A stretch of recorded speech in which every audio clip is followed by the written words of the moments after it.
Welcome to the first and maybe only all West Coast version of an American game.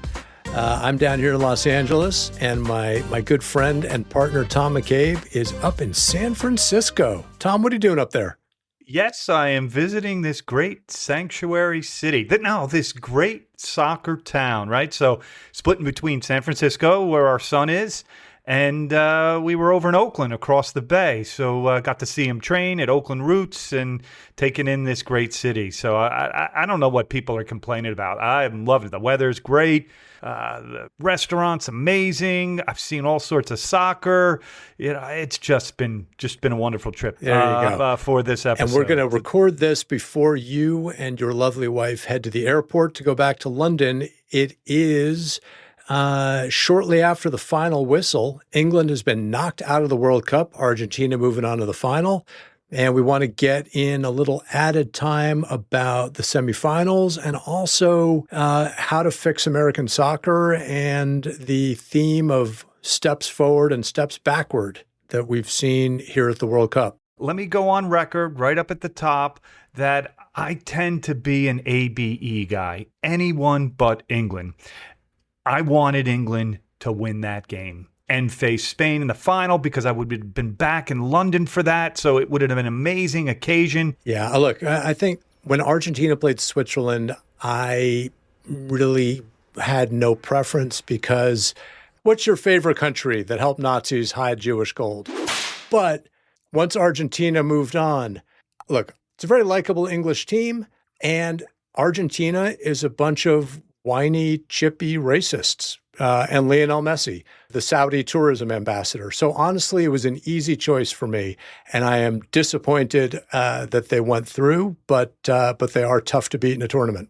Yes, I mean, come on. They are a tournament team, and they've been grown into this, and just the way that those 10 other guys, however you characterize them, Kirk. Google Argentina team bus chant. It'll bring you back to 2024 after they won Copa America and decided to celebrate in the bus by chanting racist and transphobic stuff, a lot of it about the French national team, who weren't playing in that tournament, but somehow... Great rival, right? Yeah, that they were going to potentially see in the final, right? Yeah. So I was kind of looking forward to a third-place rematch there. But anyway, the big headline today that everyone will be talking about is Thomas Tuchel and his coaching decisions. And I think one narrative for these semifinals between Tuchel and Deschamps are two very talented, successful coaches in a game where people like to say the coaches don't really matter. Ultimately, the ball rolls out and the players play. But did the coaches overthink these big games and maybe play their teams out of a final? Yeah, I mean, it's a good shout there. I mean, it's, they get paid so much, right? And they're looking at all sorts of information, data, film, looking at the, fitness of their players. And it's, I guess it's more the whole science of it than the art, right? The parallel I'll make is the match, that we got knocked out in with Belgium. That was the must-win for Pochettino to really stamp his mark on this cycle. And Tuchel needed to win this game. This was the game that England needed to win to get back to a World Cup final, first one since 1966. And inviting Argentina to camp out in your third for 25 minutes. They did that against Mexico, but they were down a man, so the calculations change a bit there. And Mexico is not Argentina. That bit them, and it was obvious when it was happening. And for Deschamps, in our little text group, it was, you can't cook without rice. When he comes out exhausted, right? He's been overplayed by Mikel Arteta and now Tuchel, and that shield in front of, the back four.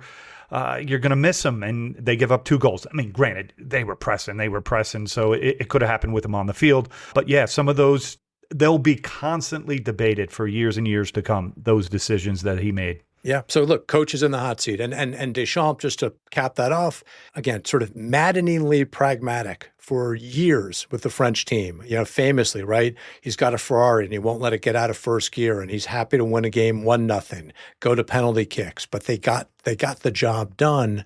He went a little more aggressive in that game against Spain and sacrificed the midfield a bit. And again, took a big swing at a time when the old pragmatic Deschamps might have been better served. So coach is in the hot seat. That's what happens at any tournament. And yeah, as you said, the U.S. coach, Pochettino, is one of them. How do you judge the U.S. results at this World Cup?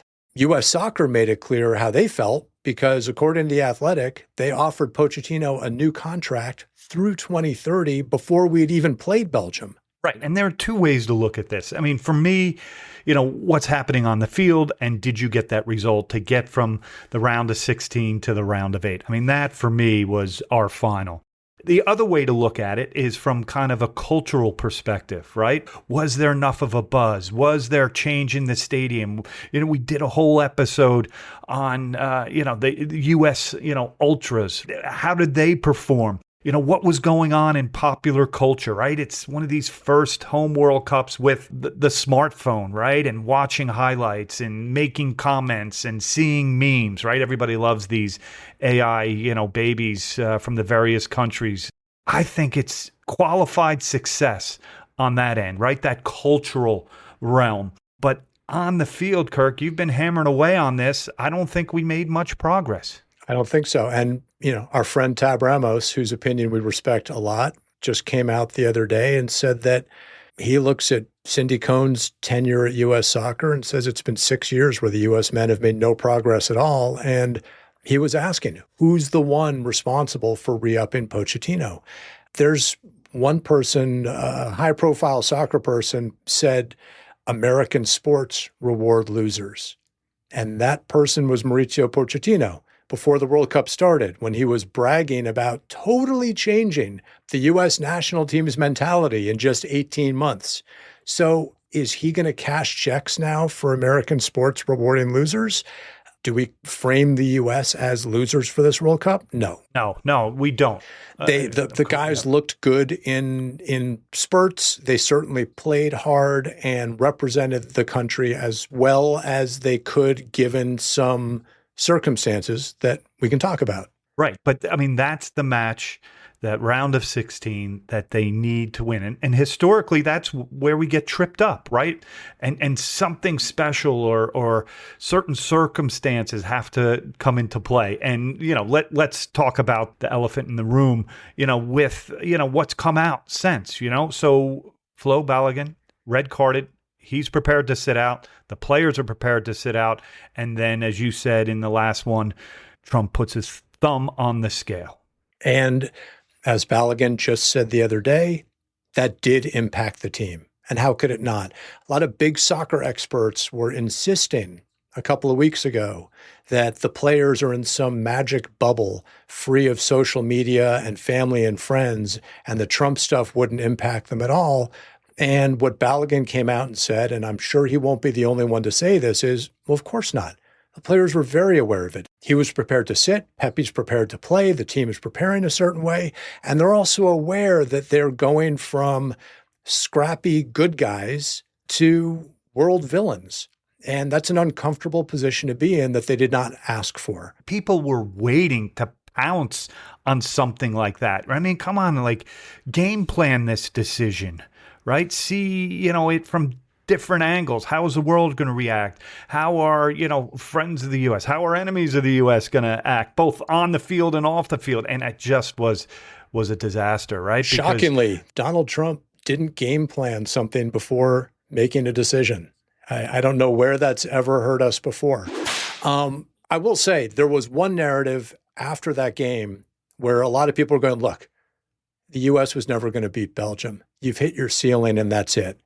And I think there's obviously a limit to how far the U.S. can go at this point. But the Swiss team FIFA ranking is basically the same as the U.S.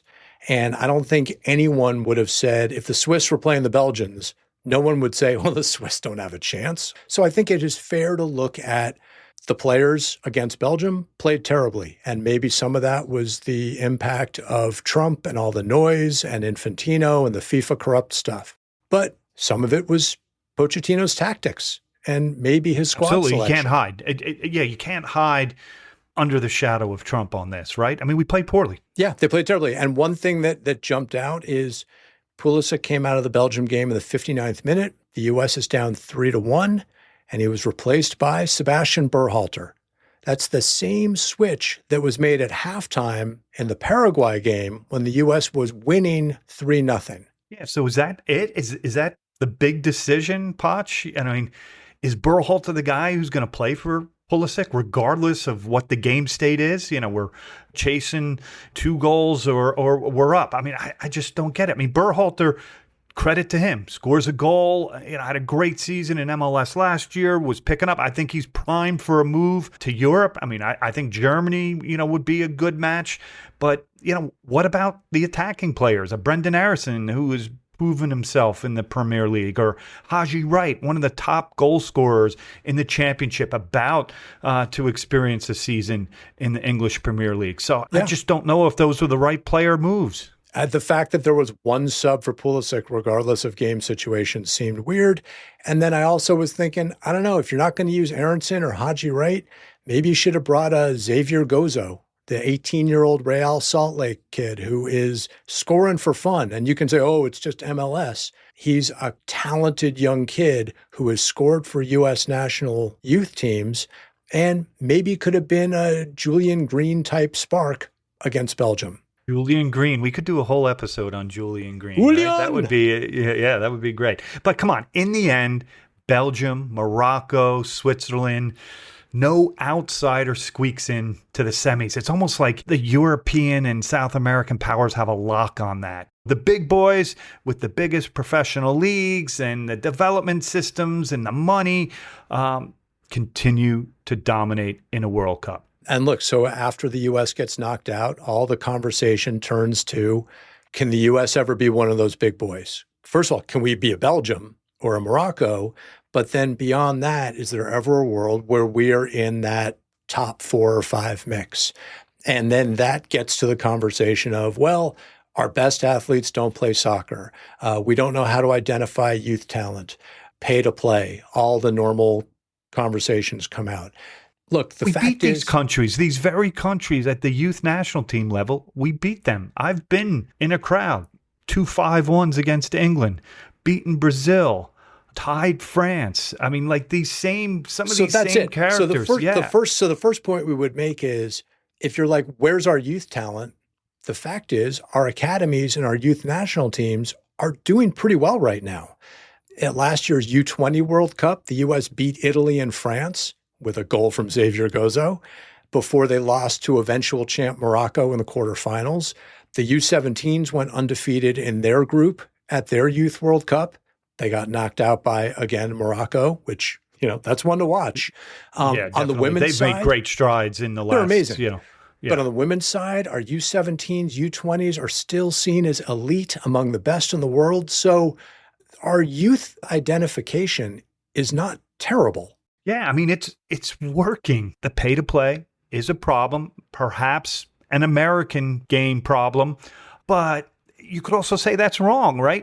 There's got to be some amount of pay to play, right? Necessary evil, right? Coaches need to get paid. Fields need to be rented. There's insurance and travel and uniforms. All of that has to be paid by someone, right? So, and if you're Alexi Lawless, our friend, you stop right there and you go, morning, sunshine. This is America. You want it. You got to pay for it. We don't need no DEI youth soccer. Yes, but one change that should be made, easy is making sure youth clubs get these solidarity payments. That was kind of a long campaign to get that, recognized and approved, from players, that they develop, and then they go on to sign pro contracts here in the United States and in Europe for the most part.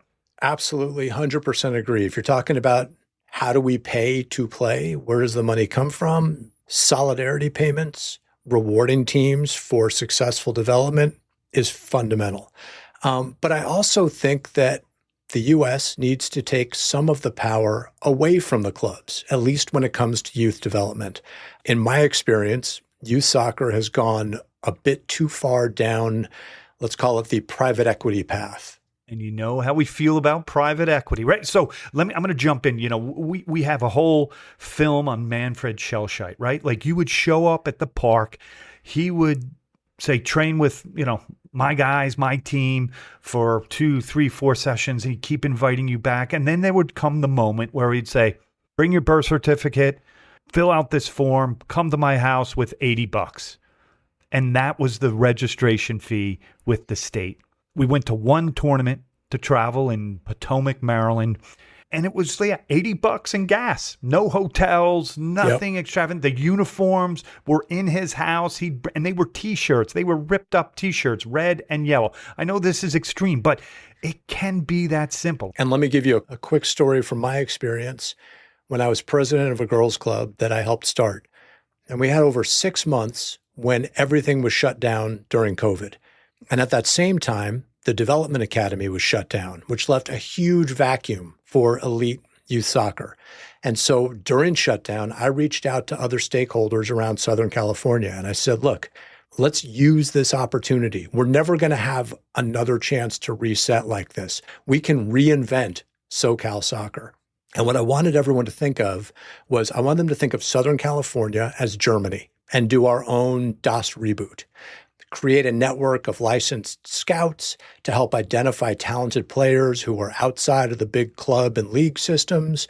I wanted to use state organization funds to build a few subsidized regional soccer centers where licensed coaches could run rec soccer for anyone, but could also identify and train kids who showed more potential.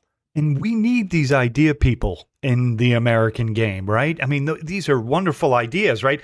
I'm going to ask you in a second how that go over. But before I do that, I'm here in Oakland, and there's this patch of, postage stamp of soil. William Faulkner's great quote, right? You're an English major there, Kirk. And on this postage stamp, they had a couple containers that, were opened up with, bleachers, and we watched the match there. And then out the back, all fenced in, is a 5v5 pitch. And they were having, Youth World Cup and a Men's World Cup. And then around the corner was, like some umbrellas and a picnic table. It was simple. It was pure. It was a great idea. The Neighborhood Sports Club in Oakland. Check it out. So back to DOS Reboot California. How did that go? Cal South was obviously very interested. This would have been good for them.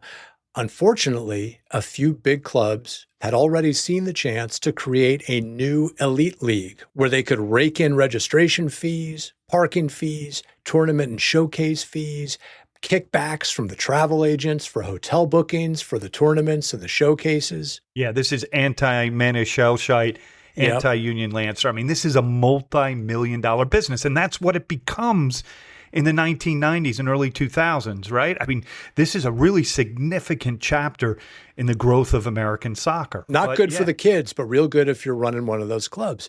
And because one of the founding clubs of this league was in our general geographic area, which means Los Angeles, we weren't allowed to join their new league. They just wanted to starve us of players because this handful of mega clubs control most of the pipeline to college coaches, pro and national team scouts. And so at an age when other countries are having kids play small-sided games, not keeping score, developing a feel for the ball and understanding of space, our mega clubs have every parent within 50 miles banging down the fence for a tryout because they want to be in that pipeline. And then what do these clubs do?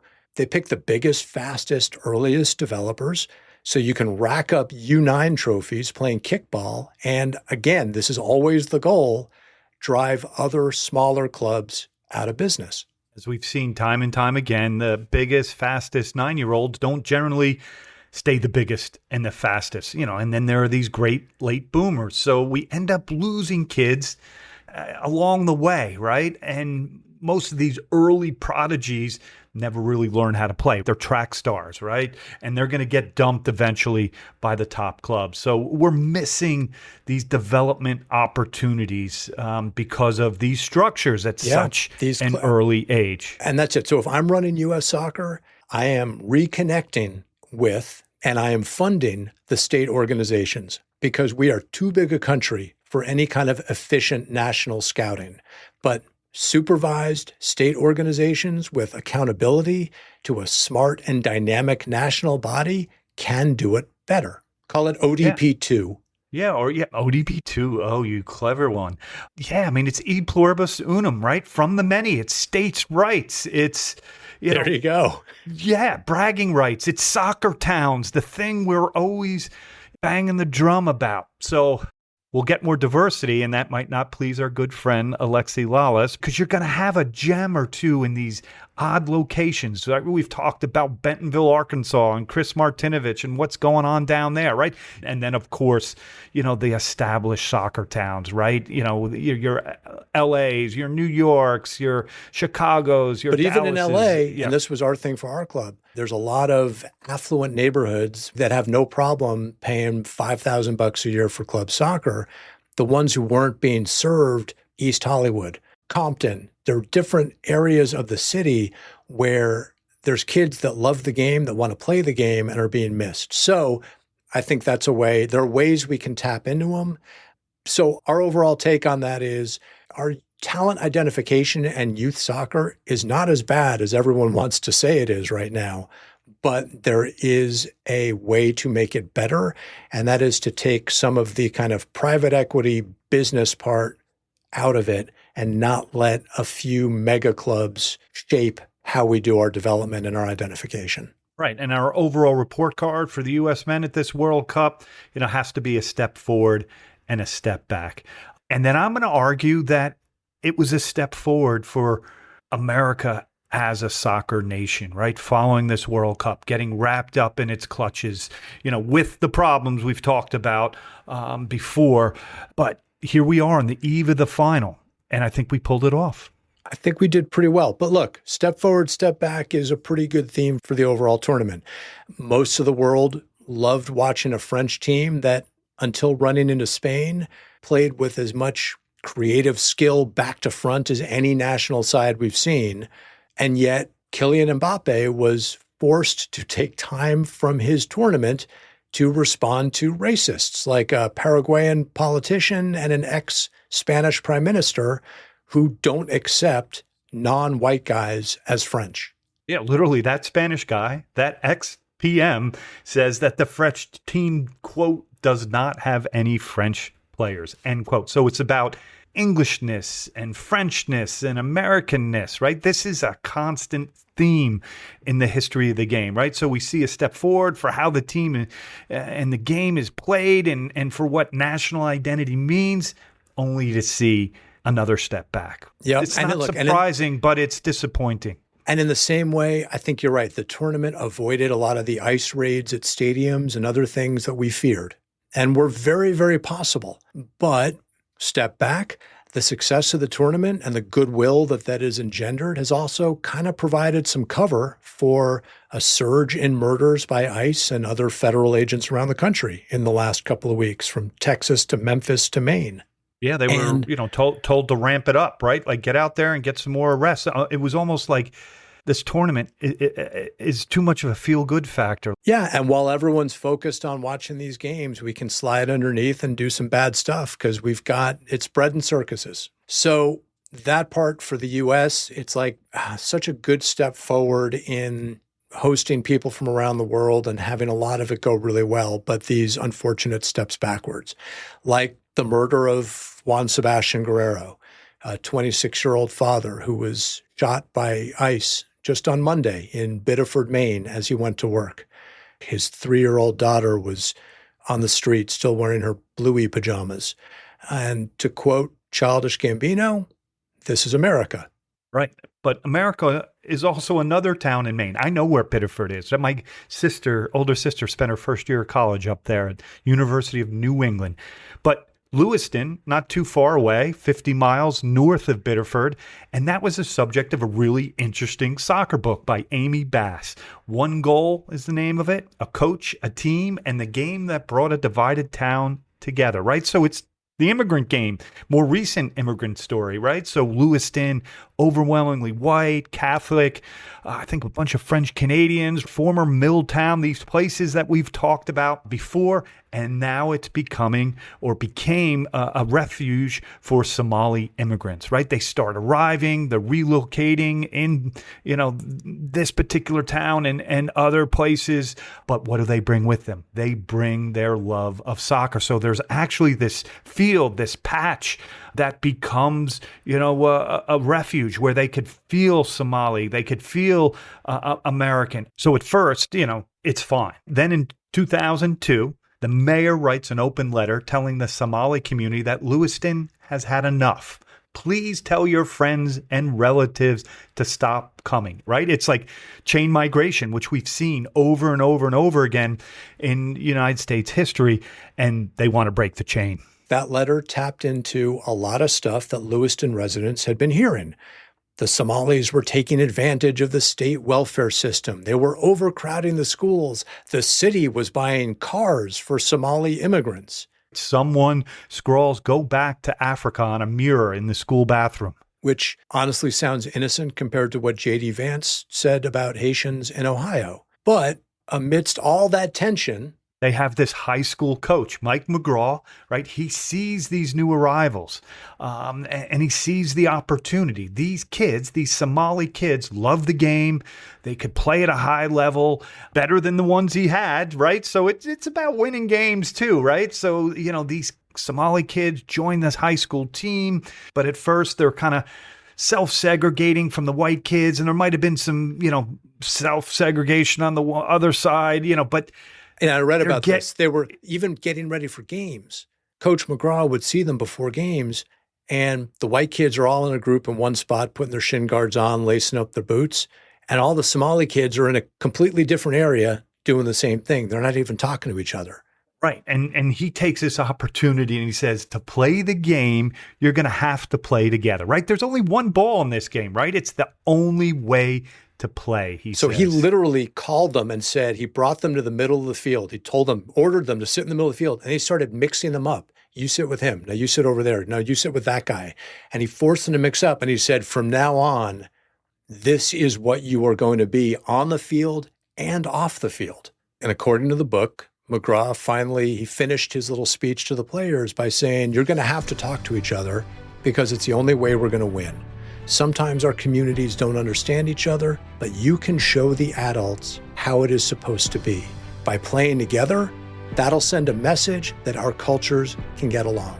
Surprise, surprise, Lewiston became a soccer powerhouse and won multiple state titles. And the latest was in November 2023, just weeks after the deadliest mass shooting in Maine history. Did you forget about the Lewiston massacre, where 18 people were killed and 13 were injured at a bowling alley and a bar?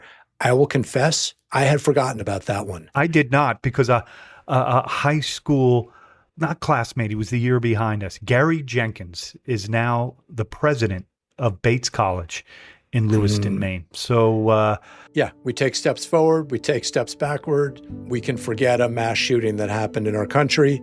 But that high school team, that state championship, pulled the Lewiston community together in 2023, as soccer teams have in the U.S. for 150 years.